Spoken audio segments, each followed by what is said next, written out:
Nous allons terminer cette présentation de la vente en l'état futur d'achèvement sur les recours et garanties. Ce ne sont pas des recours et garanties qui sont particuliers à la VEFA, ce sont des recours et garanties qui sont de droit commun, mais il me paraissait important de vous les faire connaître, puisque lorsque vous avez la livraison de votre logement, par la suite, il peut y avoir la réalisation de désordres. Et dans ces cas-là, il faut savoir vers qui vous retournez. J'insistais tout à l'heure sur le fait que la livraison est en réalité la date de livraison va concerner les rapports entre l'acquéreur et le vendeur, c'est-à-dire entre le promoteur et l'acquéreur.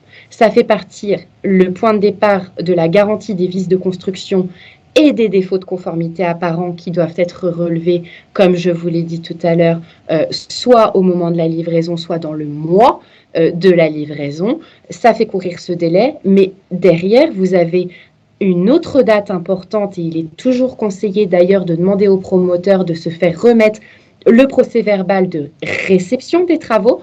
Là, le procès-verbal de réception des travaux, c'est entre le promoteur et les entrepreneurs.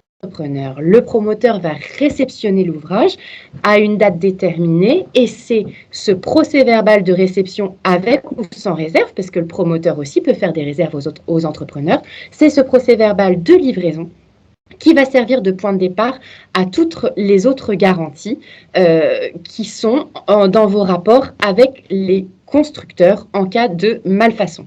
Là encore, nous avons différents types de garanties. D'abord, la garantie de parfait achèvement, qui garantit les défauts de construction et de conformité apparents. Elle doit être engagée dans l'année et l'entreprise qui a réalisé les travaux doit, si des défauts de construction et des défauts de conformité apparaissent dans l'année de la réception des travaux, dans ces cas-là, et que des désordres sont signalés dans ce laps de temps, l'entreprise doit réparer les désordres. Bien évidemment, dans ce cadre-là, il faut soit lui envoyer un courrier recommandé, soit lui faire savoir, mais encore une fois, là, parce que l'entreprise sera très souvent sur les lieux pour faire des reprises et pour revoir les malfaçons qui ont pu être déclarées. Mais encore une fois, il est important pour nous de se réserver des traces et notamment des traces de la date d'information et rien de mieux pour ça que la lettre recommandée avec demande d'accusé de réception. À défaut d'intervention de l'entreprise dans le délai fixé, possibilité de saisir le tribunal et pour que ce soit une saisine qui soit coercitive, il est intéressant de demander dans ce cadre-là que l'entreprise soit condamnée à réaliser les travaux sous astreinte, c'est-à-dire que vous demandez au juge de condamner l'entreprise à payer une amende par jour de retard de non-réalisation des travaux. Et je peux vous assurer qu'en général, quand il y a des astreintes de prononcer, bizarrement, les entreprises vont un peu plus vite dans la réalisation des travaux puisque derrière, ils ont une amende qui court par jour de retard qu'il faudra aller liquider devant le juge qui a prononcé l'astreinte. Mais en tout cas, ils ont cette épée de Damoclès sur la tête et dans ce cadre-là, ils réalisent les travaux bien plus vite. Une garantie spéciale, par contre, dans le cadre de la VEFA, c'est la garantie isolation phonique.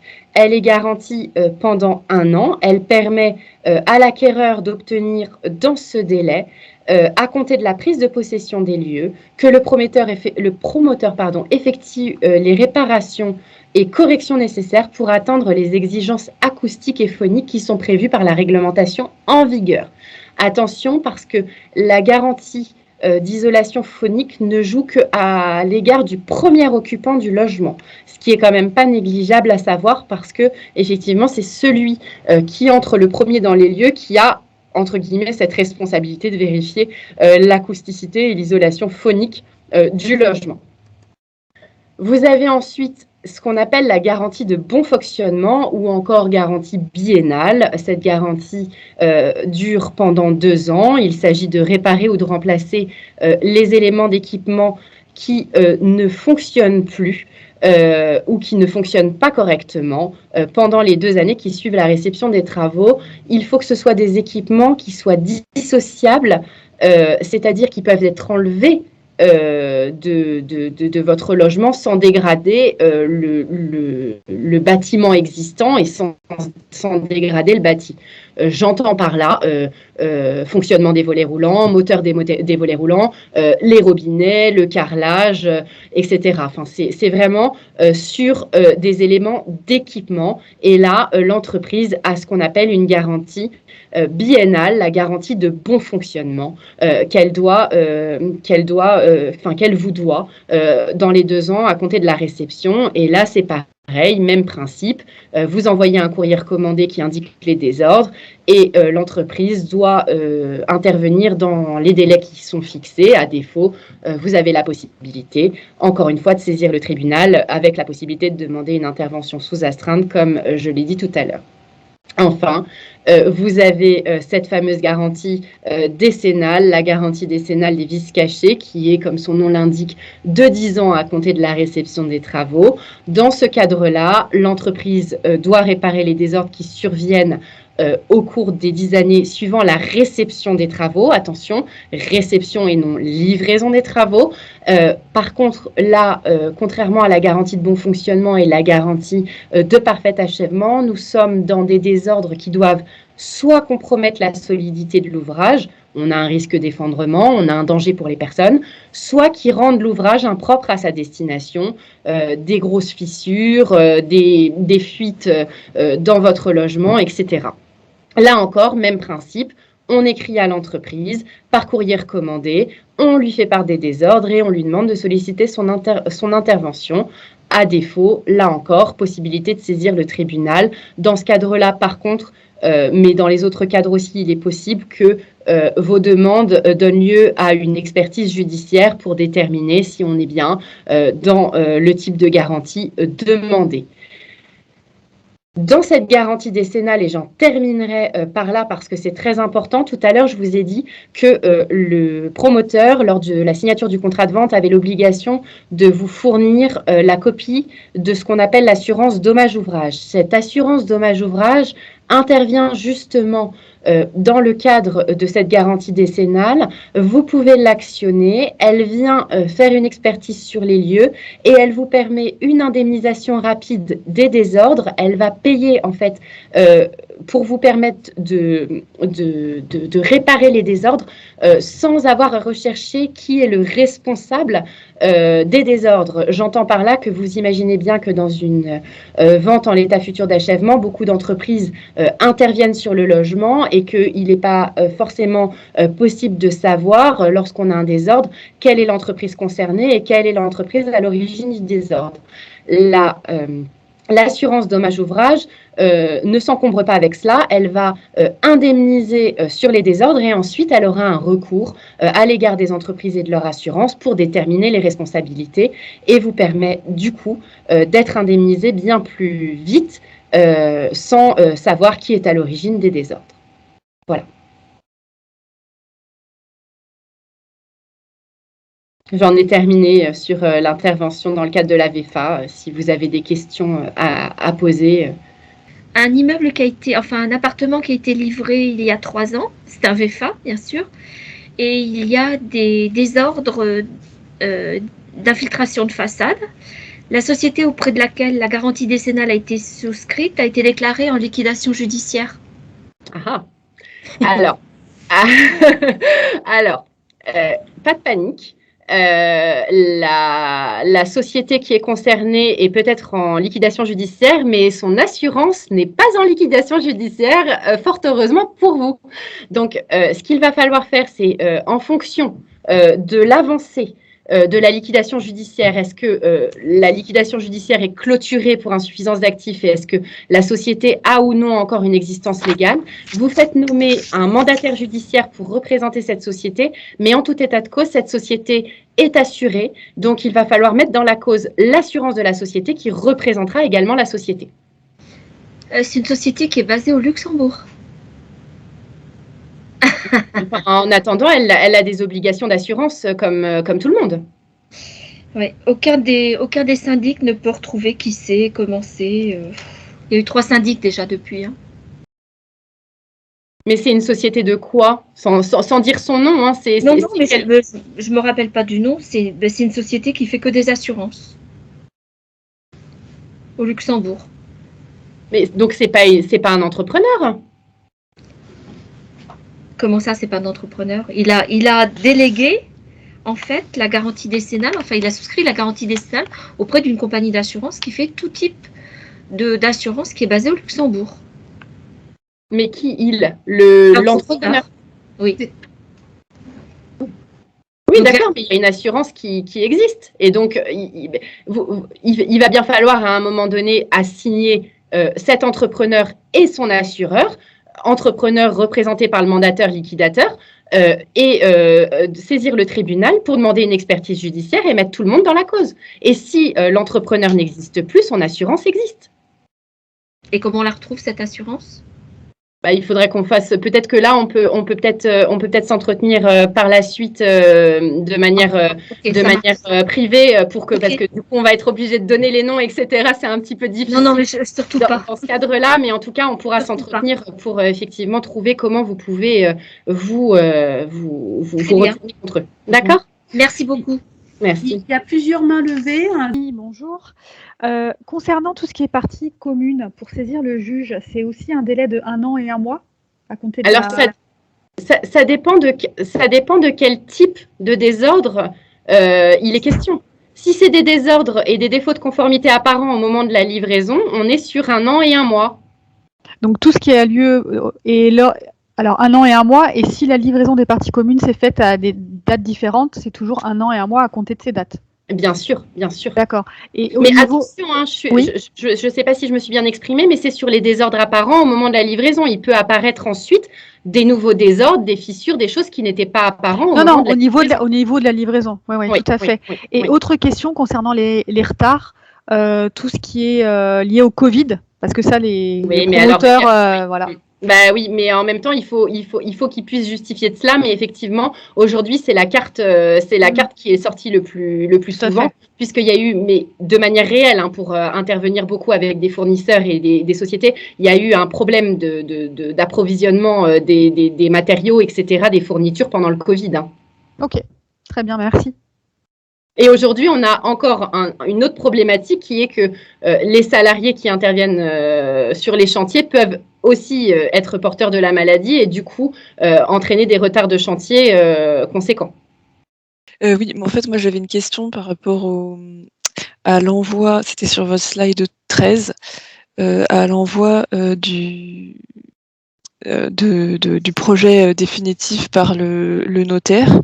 Donc, en fait, je voulais savoir, est-ce que on peut demander à recevoir le projet définitif, dans le mois avant la signature ou pas? Mais c'est pas que vous pouvez, c'est qu'il doit vous l'envoyer un mois avant. Il doit nous l'envoyer, d'accord. C'est une obligation du notaire de vous envoyer le projet d'acte de vente que vous allez signer chez lui un mois avant la signature de cette vente.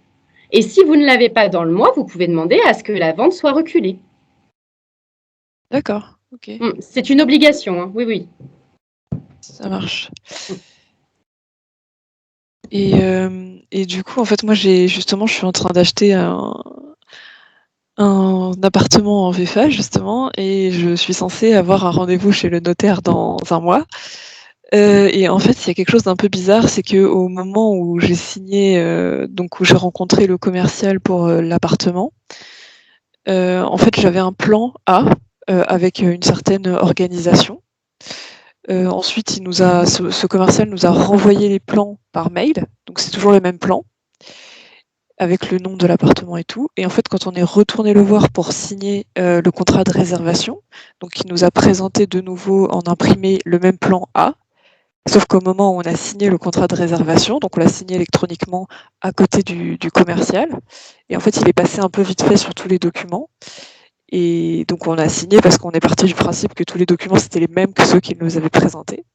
Sauf qu'en fait on a eu la mauvaise surprise quand on a relu le contrat de réservation qu'il nous a renvoyé par mail, de découvrir qu'en fait le plan c'était plus tout à fait le même que celui qui nous avait présenté avant. Ça, c'est un vrai problème et c'est pour ça que tout à l'heure j'ai insisté quand j'ai présenté le contrat de réservation, j'ai insisté sur le fait qu'il fallait vraiment bien vérifier ce qui était indiqué dans les contrats de réservation. Vous avez l'annexe des plans avec et le bien que vous réservez, et très souvent, entre le moment où le commercial vous vend quelque chose et le moment où vous allez signer votre contrat de réservation, il peut se passer des modifications, il peut y avoir des modifications sur les plans. Et ça, c'est un vrai problème parce que vous l'avez signé le plan. Donc, il faut regarder ce qui est effectif. Est-ce que ce sont des modifications qui sont essentielles pour vous, et faire tout de suite un courrier au promoteur pour lui indiquer la façon déloyale de se sont déroulées les choses. Le problème, c'est qu'on va vous dire, mais vous avez signé le document, vous l'avez signé de manière électronique et on vous a présenté les annexes et vous saviez ce que vous signez. Alors, à vous de répondre ensuite derrière qu'on vous a envoyé les documents en amont et qu'on vous a présenté les mêmes documents qui avaient été envoyés. Vous avez les mails et les échanges pour montrer que là, il y a de la mauvaise foi. Mais vous avez signé un document et ça, c'est très, très important. Il faut faire très, très attention quand vous signez ce type de document parce que des fois, ils peuvent aussi vous faire signer des documents avec des notices descriptives où on vous vend, je vais vous dire sur un exemple, on vous vend un jardin et dans la notice descriptive, il va être marqué « Attention, sur les jardins parties communes, il est possible d'avoir une sortie de ventilation, une sortie de ci, une sortie de ça. » Et ça, c'est dans la notice descriptive et ce n'est pas forcément sur votre plan. Parce que c'est une possibilité au moment où on vous fait réserver le contrat. Merci. Ok, ça marche. Merci. Oui, bonjour à tous, bonjour maître. C'est moi qui posais la question sur la location-accession tout à l'heure, pour le coup, puisque je m'engage dans un projet VFA en location-accession. Oui. Donc, j'ai plusieurs questions, puisque la semaine dernière, j'ai fait une visite cloison. Dans la visite cloison, on vous demande éventuellement de venir avec des professionnels, des cuisinistes, etc., de prendre les dimensions. Donc, de prendre les dimensions en même temps, sur le contrat de réservation, il est stipulé effectivement qu'il peut y avoir une erreur de plus ou moins 5%. Donc, bon, voilà. Ensuite, dans cette visite, j'ai découvert où étaient placés les prises interrupteurs, chauffage, etc. Ce que je n'avais pas sur en amont le plan de situation non.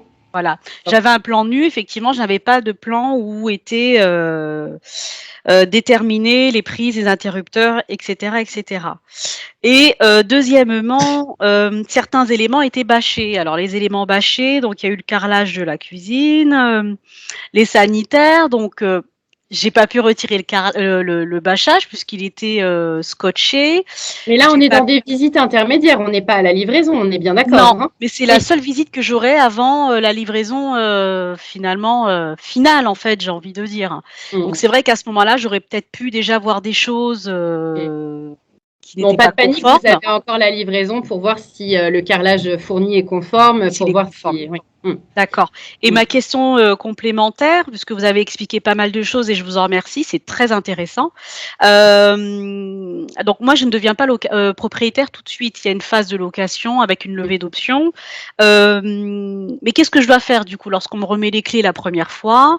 Est-ce que je peux les accepter? Puisque vous disiez tout à l'heure qu'il fallait, s'il y avait une contrefaçon ou éventuellement non-conformité, refuser les clés. Qu'est-ce que je peux faire? Voilà. Alors attention, parce qu'il faut distinguer entre des non-conformités et des malfaçons qui peuvent être reprises et des non-conformités et malfaçons substantielles dans lesquelles vous considéreriez que votre logement n'est pas achevé et donc pas livrable en l'état. J'entends par là, quand je parle de problèmes substantiels, c'est pas d'eau dans le logement, problème d'électricité, prise qui ne fonctionne pas, manque de fenêtres. Enfin, vous voyez, vous n'êtes pas, vous êtes pas dans une situation où le logement peut être accepté en l'état. D'accord. Il n'est pas conforme au plan qu'on vous a remis. D'accord. Par contre, s'il y a une prise qui n'est pas au bon endroit par rapport au plan, pour moi, mais ça n'engage que moi, c'est pas forcément une malfaçon substantielle. Vous pouvez très bien demander à la faire déplacer par rapport au plan. Mais ça, je ne peux pas le savoir puisque je n'ai pas eu de plan. Non, mais ça, vous l'aurez à la livraison. Mais vous aurez normalement, pour vous permettre de faire venir votre cuisiniste, si vous faites appel à un cuisiniste, normalement, ils vous fournissent les plans, ou en tout cas, vous pouvez les demander au promoteur pour savoir où sont les arrivées électriques, où sont les arrivées d'eau, pour qu'il sache où il peut mettre votre machine à laver, où est-ce qu'il peut mettre votre lave-vaisselle, etc. Il faut bien qu'il ait les arrivées, etc. Donc ça, il faut demander les plans et il faut les avoir. D'accord. Puisque pour le coup, la personne qui m'a assistée lors de cette visite m'a dit que je pouvais revenir vers elle si j'avais des questions. Et l'une de mes questions était, est-ce que je peux déplacer le chauffage qui est dans la cuisine, là où je voulais mettre un meuble en particulier? Elle m'a fait une fin de non-recevoir, m'expliquant que le chantier était déjà bien avancé et que j'étais en location-accession et qu'il ne m'était pas possible de faire cette demande, par exemple. Alors, c'est pas que c'est pas possible, c'est que à partir du moment où les plans sont établis, c'est peut-être une demande qui intervient un peu trop tardivement sur l'emplacement du radiateur. Après, rien ne vous empêche, vous, de changer l'emplacement du radiateur par la suite, si c'est possible. Mais malheureusement, vous serez obligé de faire venir et intervenir quelqu'un sur votre chantier. C'est ça. En revanche, s'ils n'ont pas encore placé le radiateur et s'ils n'ont pas encore mis les arrivées en attente, vous pouvez quand même essayer de négocier à ce que le radiateur soit décalé. Mais c'est compliqué pour eux parce que je pense que les logements sont tous faits sur le même cadre, sur les mêmes plans, et donc du coup, ils sont un peu dans la réalisation en chaîne. D'accord. Et ma dernière question, après je libère. Ma réservation, je l'ai faite en ligne, complètement faite à distance. On m'a envoyé un mail avec un code sécurité. Est-ce que c'est valable? C'est la grande mode maintenant. On signe tous à distance, en fait. Vous ne faites pas ça en ligne, vous faites ça à distance. Comme on fait la formation, là. Oui, c'est ça. Donc, pas de souci. Oui. Non, je voulais savoir si c'était conforme. Oui, on signe de plus en plus, que ce soit les compromis de vente, que ce soit quand vous me dites vous avez signé en ligne, c'est le contrat de réservation que vous avez signé. Le contrat de réservation, oui. Vous étiez en présence du commercial ou vous l'avez signé? Ah non, pas du tout, j'étais chez moi. Et vous avez pu bien vérifier les documents qui vous étaient soumis, etc. Oui, c'est-à-dire qu'il m'avait envoyé les documents au préalable que j'avais lus et j'ai vérifié rapidement. Bon, ça semblait correspondre. Donc. Attention à bien vérifier à chaque étape parce que vous voyez la question qu'on a eue tout à l'heure où au moment du contrat de réservation, on substitue les plans et on modifie les plans. Ça peut aussi arriver au moment de l'acte de vente. Toujours bien vérifier que les plans sont conformes et que c'est ce à quoi vous vous êtes engagé et ce sur quoi on vous a vendu le logement. Parce qu'on peut arriver après avec des mauvaises surprises. C'est compliqué parce qu'effectivement, lorsqu'on achète un bien, qu'on a un rendez-vous chez le notaire, on est quand même un peu pressé. Enfin, on le sent bien. On ne peut pas non plus rester 1 heure, 2 heures à lire. Non, mais attendez, c'est pour ça que le projet du notaire, il est envoyé en amont avec les annexes. Donc, vous avez 1 mois pour étudier le projet et éventuellement faire des retours au notaire avant l'acte de signature en disant attention, ça c'est pas conforme, ça c'est pas ce qui était prévu, etc., etc. D'accord. Merci beaucoup, c'est gentil. Au revoir. Merci. Bonjour à tous, bonjour maître. Bonjour. Nous venons d'avoir la livraison de notre appartement et à cet appartement, donc nous avons en plus une cave. Ah oui. Je vous ai envoyé un mail. Quand on n'avait jamais vu cette cave au moment de la visite des cloisons et de la pré-livraison.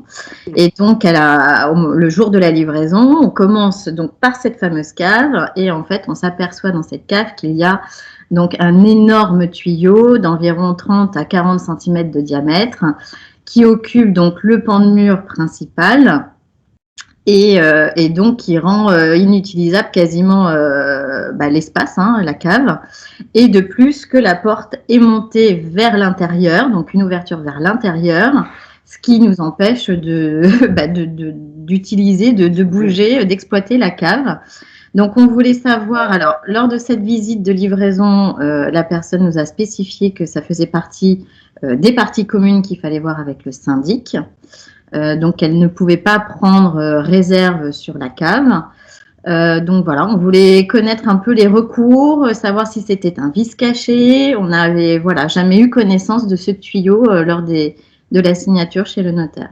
Alors, il faut il y a plusieurs points à voir dans votre cas. La problématique, alors je vais répondre déjà sur l'histoire des parties communes et des parties privatives. C'est pour ça que je vous ai dit tout à l'heure, quand on est en livraison, souvent, le promoteur, lorsqu'il fait le procès-verbal de livraison, il a tendance à vous dire « Non, mais ça, c'est les parties communes, donc je ne prends pas les réserves. Ça, c'est les parties privatives, donc je prends les réserves. » Moi, j'insisterai pour dire « Tant pis si c'est une partie commune, prenez ma réserve et puis vous la ferez sortir plus tard en vous expliquant. Mais en tout cas, moi, je veux que cette réserve soit consignée. » Ce qui vous permet effectivement derrière de vous assurer que ceux qui ont fait la réception et la livraison des parties communes ont bien pris en compte le problème. Sur la cave, on a deux points. La cave est une partie privative. Quand vous achetez votre bien, sauf erreur de ma part, vous avez le lot numéro tant pour votre appartement, le lot numéro tant pour votre place de parking et le lot numéro tant pour votre cave. Donc, vous avez acheté cette cave qui vous appartient. En revanche, il est vrai que les murs, le plafond et les sols sont des parties communes. Donc, on a un caractère mixte dans la cave et donc, il va falloir voir, vous, avec votre syndic, ce qui a été dit au moment de la livraison et les réserves qui ont pu être faites parce qu'effectivement, votre cave, finalement, elle est hors d'état d'utilisation et en tout cas, elle n'est pas conforme à ce qui vous avait été vendu. Ce qu'il va falloir quand même vérifier, c'est les plans qui vous ont été donnés, les notices descriptives, parce que tout comme ce que je disais tout à l'heure sur les jardins, il se peut que dans la notice descriptive, il soit indiqué que dans les caves pourraient passer des tuyaux XY. Enfin, il se peut que le promoteur se soit octroyé cette liberté et que ce soit prévu dans les documents contractuels que vous avez signés et vous n'avez pas forcément fait attention. Donc, relisez bien ces plans et en tout cas, derrière, faites bien votre réserve, peu importe que ce soit des parties communes ou privatives, il faut qu'elle soit actée. Donc, si vous êtes encore dans le mois, faites votre courrier recommandé avec ces réserves-là. Et derrière, soit il faut négocier une réduction du prix avec le promoteur, soit voir ce qu'il peut faire, s'il peut vous attribuer une autre cave ou si vous pouvez changer au moins la disposition de la porte de la cave, parce que je pense que c'est quelque chose qui est possible et faisable. Très bien. Eh bien, merci beaucoup. Merci. Bonjour, c'est une question qui vient juste à la suite en fait de votre présentation. Moi, ce que je souhaite savoir, c'est à quel moment doit être organisée la première AG par rapport à la date de livraison du bien pour permettre justement de prévoir tous les travaux complémentaires dont on aurait besoin dans les parties communes, comme par exemple la pose d'une porte de box ou je ne sais quoi. Alors, le délai dans lequel doit se tenir l'AG suite à la livraison, je n'ai pas la réponse exacte à cette question. En revanche, effectivement, il faut demander au syndic d'organiser au plus vite les choses. C'est pas forcément dans le cadre d'une AG dans un premier temps, mais peut-être prévoir une réunion entre copropriétaires qui ont des difficultés pour pouvoir lister tout cela. Parce qu'aujourd'hui, je vais juste demander un complément sur votre question. J'imagine que vous avez eu entre les mains le procès-verbal de livraison des parties communes et de vos parties privatives pour poser cette question. Alors, c'est pas encore livré. D'accord. Ah, c'est pas encore livré. C'est pas encore livré et moi je souhaiterais pouvoir poser une porte de box très très rapidement après la livraison du bien. Ah, d'accord.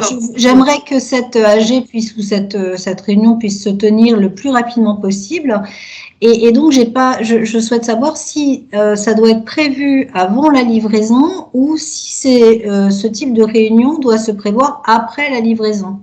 Alors, j'avais mal compris votre question, excusez-moi. Donc, dans ce cas-là, les assemblées générales seront convoquées en temps et heure. Hein. Normalement, elles ont une obligation de se réunir une fois par an. Si vous voulez convoquer une assemblée générale en tant que copropriétaire, vous avez parfaitement la possibilité de le faire et d'imposer cette réunion. Par contre, le seul petit bémol, c'est que c'est à vos frais, notamment en salle de réunion, etc., etc. D'accord. Mais un copropriétaire peut toujours convoquer une assemblée générale à sa demande. Hein.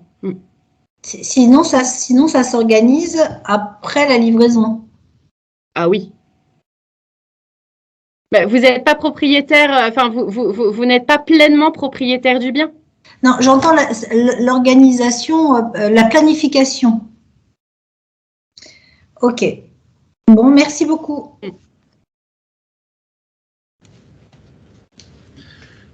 Bon, bah, s'il n'y a plus de questions, on va terminer la conférence. Hein. Merci, merci maître, merci à tous les participants.